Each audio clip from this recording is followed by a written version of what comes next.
Ever feel like you're trapped in a labyrinth of words? Well, today we're playing the Theseus to your linguistic minotaur, venturing into the labyrinth of gender studies.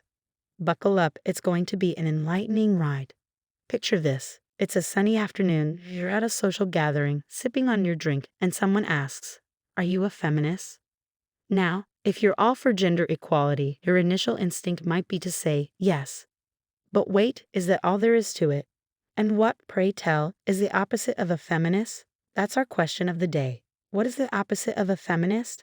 Feminism, you see, is like an umbrella.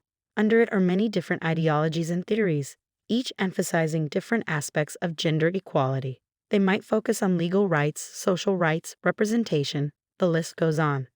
So someone who disagrees with feminism might simply take issue with some of these aspects or interpretations, rather than opposing gender equality as a whole. Hence, finding a precise antonym isn't as simple as saying cats are the opposite of dogs.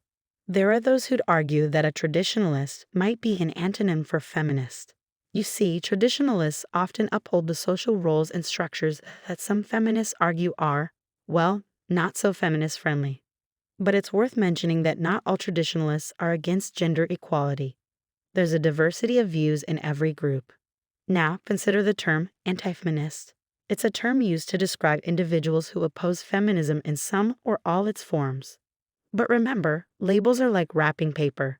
They give you an idea of what's inside, but they don't tell you everything. Some anti-feminists might simply disagree with certain tenets of feminism, not gender equality per se.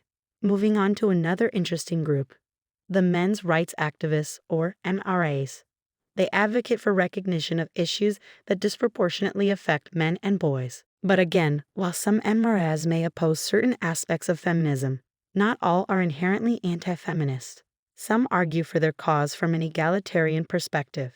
You might now be thinking, wow, that's a whole lot of gray area. And you'd be right, when it comes to ideologies, it's rarely black or white, but more of a kaleidoscope of views. That's why understanding individual perspectives is so crucial. So to summarize our enlightening expedition into the labyrinth of gender studies, the opposite of a feminist could be various things: an anti-feminist, a traditionalist, an MRA, and so on.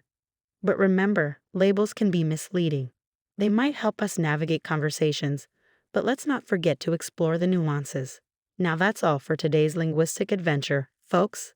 Don't forget to join us next time when we unravel more fascinating questions. Until then, keep the curiosity alive and keep exploring.